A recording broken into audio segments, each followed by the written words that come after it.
हाय दोस्तों, आज हम देखते हैं मोटिवेशन की जो प्रोसेस थियोरीज़ है वो हम आज से शुरू करते हैं। इसके पहले हमने कंटेंट थ्योरीज ऑफ मोटिवेशन ली थी। आज से जो है process theories of motivation continue करेंगे। इसमें जो थ्योरी है वो है rooms expectancy theory of motivation. इसमें क्या है बेसिकली ये हम आज देखेंगे। तो ओवरव्यू अगर हम देखें तो बेसिकली इसमें ये 3 फैक्टर्स होते हैं, जैसे कि एफर्ट, परफॉर्मेंस एंड रिवॉर्ड। मतलब कि हम कंटिन्यूसली हमारे जो एफर्ट्स है वो देते रहते हैं किसी एक पर्टिकुलर चीज़ को या टास्क को, और वो टास्क परफॉर्म करने के बाद हमें क्या मिलता है, reward. Okay, so basically the content theories जो थी did not take into consideration individual differences. मतलब कि हर एक पर्सन जो है वो अपने अपने अलग अलग पर्सपेक्टिव के हिसाब से बिहेव करता है। ये जो है वो कंसिडर नहीं किया था किसमें, कंटेंट थ्योरीज में। And hence uniqueness of individual needs.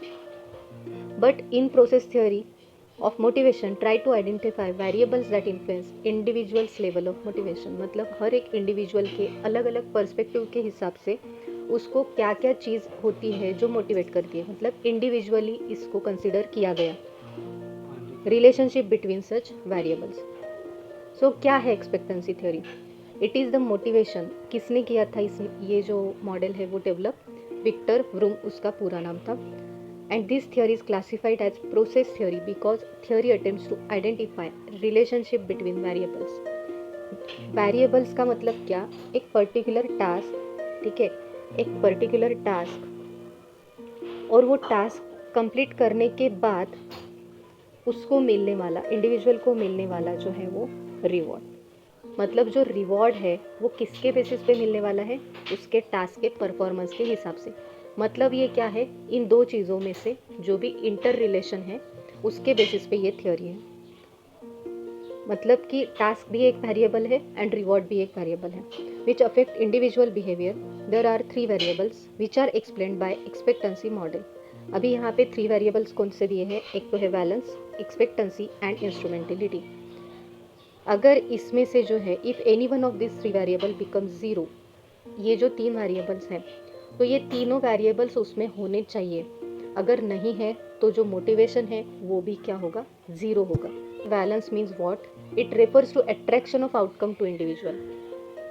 मतलब कि जो भी पर्टिकुलर पर्सन होता है जो कंपनी में काम करता है वो क्या करता है कि उसका आउटकम पे अट्रैक्शन ज़्यादा रहता है। इसका मतलब वो जो भी परफॉर्म करता है, वो जो भी एक्टिविटी या जो भी टास्क कंप्लीट करता है, तो उसका फोकस कहाँ रहता है?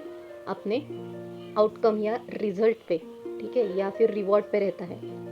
Therefore it can be said that in order to motivate, मतलब कि इस केस में अगर हमें एम्प्लॉय को, इंडिविजुअल को, या फिर जो भी वर्कर है उसको अगर हमें मोटिवेट करना है तो यहाँ पे उसको रिवॉर्ड के बारे में भी बताना पड़ेगा कि आप अगर इतना आउटकम दोगे तो आपको इतना रिवॉर्ड मिलेगा। ये सब प्री डिटरमाइंड इसमें होता है, ठीक है। सो इसमें क्या होगा फिर, इंडिविजुअल जो है वो पॉजिटिवली मोटिवेट होगा वो पर्टिकुलर टास्क करने के लिए। अभी जो बैलेंस है वो उसकी रेंज क्या होती है, -1 to +1। मतलब जब अगर जो भी इंडिविजुअल है वो अगर पॉजिटिवली मोटिवेटेड है काम करने के लिए, बहुत ज़्यादा अट्रैक्टेड है towards the outcome, so then it is called as positive balance.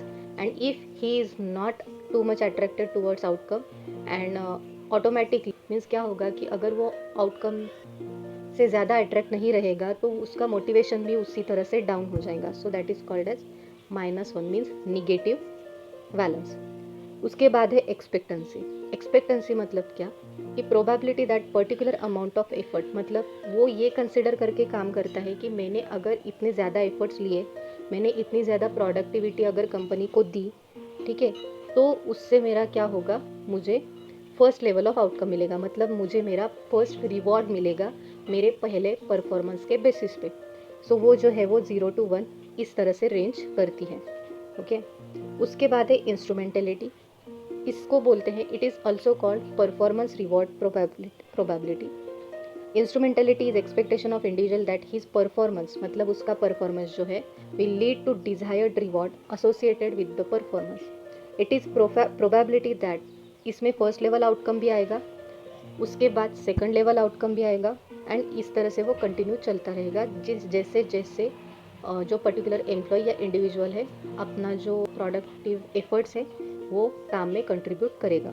सो ये जो है वो कितनी वैरी करती है 0 to 1। So motivation, balance, expectancy and instrumentality, इसी 3 जो वेरिएबल्स है इसको हम इस थियोरी में मोटिवेशन बोलते हैं। सो आपका जो भी परफॉर्मेंस है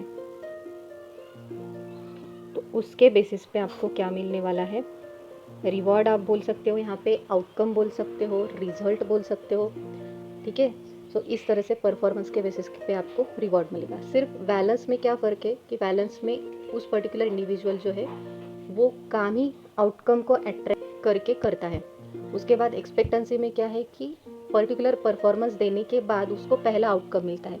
एंड इंस्ट्रूमेंटेलिटी में जो साइकिल है वो कंटिन्यू चलती रहती है, जितना ज़्यादा वो परफॉर्मेंस करता रहेगा उसको कंटिन्यूसली जो है वो रिवॉर्ड या फिर आउटकम मिलता रहेगा। सो आई होप आपको फ्रूम्स एक्सपेक्टेंसी थ्योरी जो है वो समझ में आ गई होगी। इसी तरह से अगर आने वाले हर एक वीडियो की नोटिफिकेशन चाहिए हो तो लाइक एंड सब्सक्राइब ज़रूर कीजिए और अपने दोस्तों के साथ ज़रूर शेयर कीजिएगा। Thank you so much for watching.